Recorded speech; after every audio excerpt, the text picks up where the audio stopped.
start by saying we're very grateful for that. Director Brennan, in 2014, the CIA conducted an unauthorized search of Senate files, including the emails of Senate staff investigating the CIA's use of torture. The CIA Inspector General later stated that the search involved improper agency access to Senate files, and a review board that you appointed concluded that the search resulted in inappropriate access to the committee's work product. You initially denied that the search took place, but the reports of both your Inspector General and the review board show that this denial was at odds with the facts. After the facts were publicly exposed, the CIA even wrote an apology letter that you did not send. Now, senior officials from the NSA, the FBI, and the Office of the Director of National Intelligence have all testified that it would be inappropriate for their agencies to secretly search Senate files without external authorization. But we still have not gotten an acknowledgement from you. So I think it would be important. I'd like to hear from you. I'd like to set the record straight that this would never happen again. Would you agree that the CIA's 2014 search of Senate files was improper? This is the annual threat assessment, is it not? Yes. I think, Senator, as you well know, there were very unique circumstances associated with this whole affair. These were CIA computers at a CIA leased facility. It was a CIA network that was shared between Senate staffers conducting that investigation for your report, as well as CIA personnel. When it became quite obvious to CIA personnel that Senate staffers had unauthorized access to an internal draft document of CIA, there was an obligation on the part of CIA officers who had responsibility for the security of that network to investigate, to see what might have been the reason for that access that the Senate staffers had to that document. They conducted that investigation. I spoke to the chairman and vice chairman about it. I tried to make sure they understood exactly what the challenge was that we had. We conducted that investigation. I then subsequently referred the matter to the IG when the Senate leadership was concerned about the actions of CIA officers. I also subsequently convened an accountability board.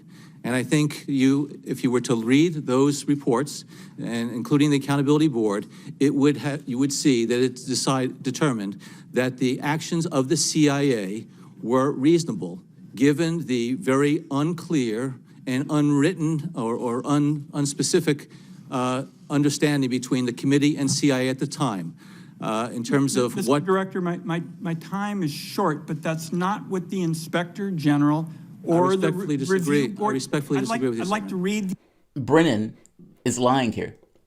Brennan is caught in a lie. Brennan was a former director of the CIA. You remember Pompeo said when he was in the CIA, he learned to lie, cheat, and steal for a living. Lie, cheat, and steal for America. Well, in this case, Brennan and his organization spied on Congress and then got caught and then lied about it. Now, certainly you would expect them to raid his house like a compound in the same way they did Roger Stone. That didn't happen at all. Even when Clapper lied to Congress, that didn't happen at all. Now, this person who basically is a proven liar, who lied to Congress, who had faced no consequences for lying to Congress in this way, is bought on Brian Williams. Brian Williams, who also is a flagrant liar and got fired from his previous job on NBC for lying. He made the point, Brian Williams said he was in a helicopter that got hit with a rocket, or nearly hit with a rocket. He said he flew into Iraq on SEAL Team 6. He said he was there when the Berlin Wall fell. He met the Pope, and that story got more embellished, or he embellished that story that much more over the course of time. So flagrant liar, proven, talks to another proven liar. Now, what are these two liars talking about? These two liars are basically talking about Flynn. The Flynn case, Michael Flynn, General Michael Flynn. Flynn, as you know, was recently released, or not released, release is the wrong word for it, but Flynn, they tried to drop the charges on Flynn. Now, the judge is holding this up, but basically they're trying to get rid of those charges, making the argument that Flynn should have never been charged in the first place, and with the information being released, those agents were just trying to get him on something. Not that he did anything wrong, more so they were trying to ensure that they can catch him on something. meaning the agents that were interviewing Flynn wasn't there because Flynn committed a crime. They were there to ensure that Flynn committed a crime in that particular interview. What you're going to hear is Brennan and Williams basically explain unmasking. All of these people are arguing that the Obamagate stuff is impossible. There's no way it happened. I have no idea what they are talking about.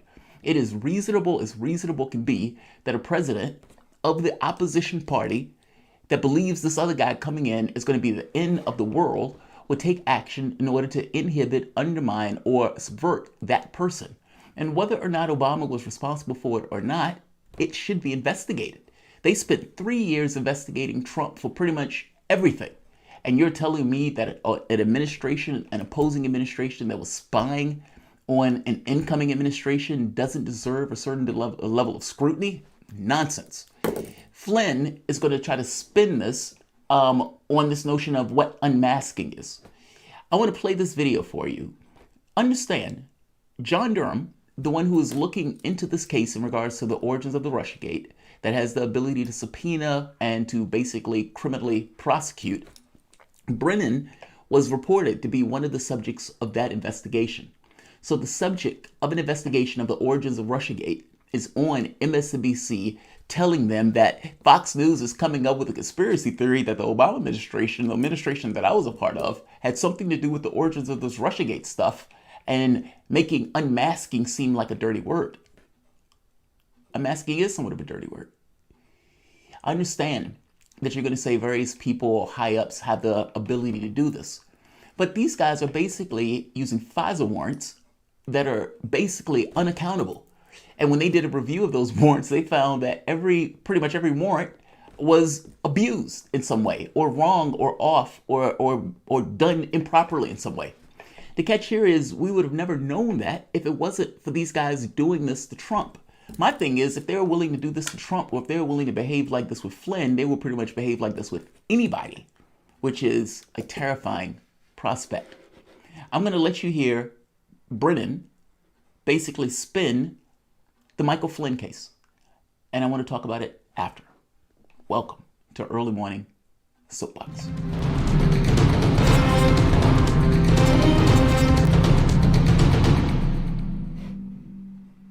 Security.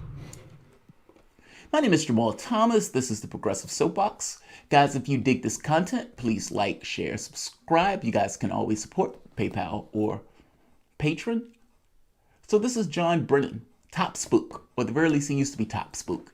He may be getting perp walked if Brennan has anything to do about it, especially if he can find anything pointing to Brennan or some elements of either the FBI or the intelligence services that had something to do with trying to undermine or overtly spy on the incoming administration, especially when you're looking at what was taking place with Carter Page and Papadopoulos and all of these investigations. I'm sorry, it stinks. You had a situation where the people who were involved in letting Clinton off were instrumental in getting Donald Trump on. And that's something that Democrats, for whatever reason, obvious reasons actually, don't necessarily want to deal with. The notion that a person in an administration wouldn't take action to undermine the incoming administration, especially of the opposition, and especially when they think that incoming administration is going to be chaotic. It's politics, right? And if you look back at what took place in regards to the Russiagate stuff, well, they were able to wrap up the administration for 3 years. Hillary Clinton screamed Russia. The media ran with it. Democrats who could not understand how Hillary Clinton could lose, their paradigm of the world didn't include that. Well, those Democrats basically went along with it for obvious reasons. It's like saying Obama's a Muslim. It just makes them feel good by basically saying Trump and Russia. All of this, however, was a myth. And in it being a myth, the question is, how did this myth start? Flynn being prosecuted was one of the biggest names of the prosecutions that had taken place. The fact of the matter is, well, let's hear the clip first, and we can talk about it after. Brennan, Brian Williams, Ben. Security and intelligence analyst on this network. Director Brennan, I note that Fox News has turned over the equivalent of hours of its programming to what they're calling this unmasking. For people just coming to it, for people who may encounter this PR effort, can you once and for all explain to people what it is they're seeing?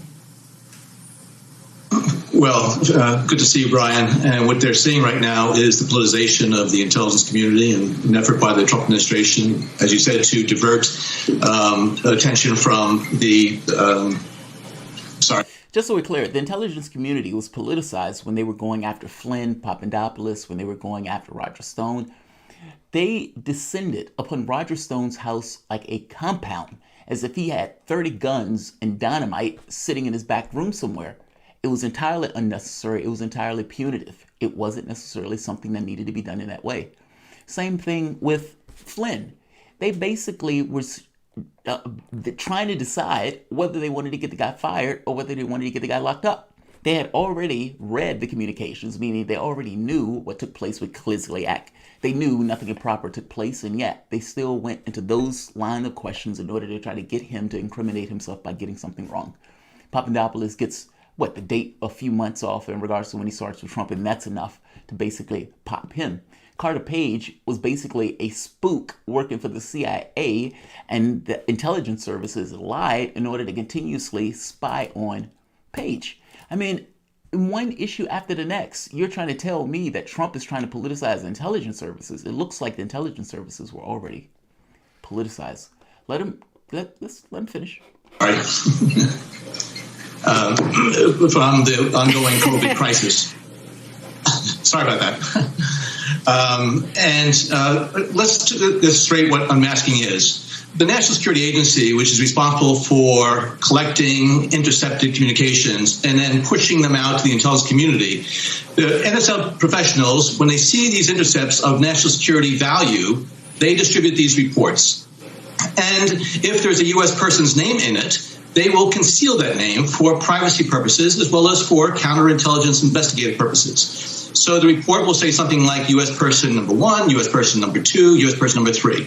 When these reports are sent out, there are individuals within the government who have the authority and responsibility to find out who might be engaged in discussions with foreign government officials, whether they be intelligence officers or foreign government officials or whomever.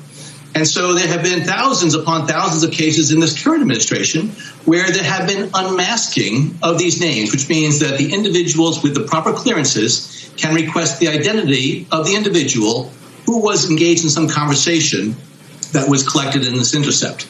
And so therefore, it doesn't mean that they can be declassified. It doesn't mean that it's going to be revealed publicly. It just means that the people in the positions of authority and responsibility, in fact, are going to have the ability to understand who might be involved in these very sensitive conversations that could, in fact, be designed to undermine our security. All right. It's always security, right? Now, here's the catch, and this is the reality of what happened.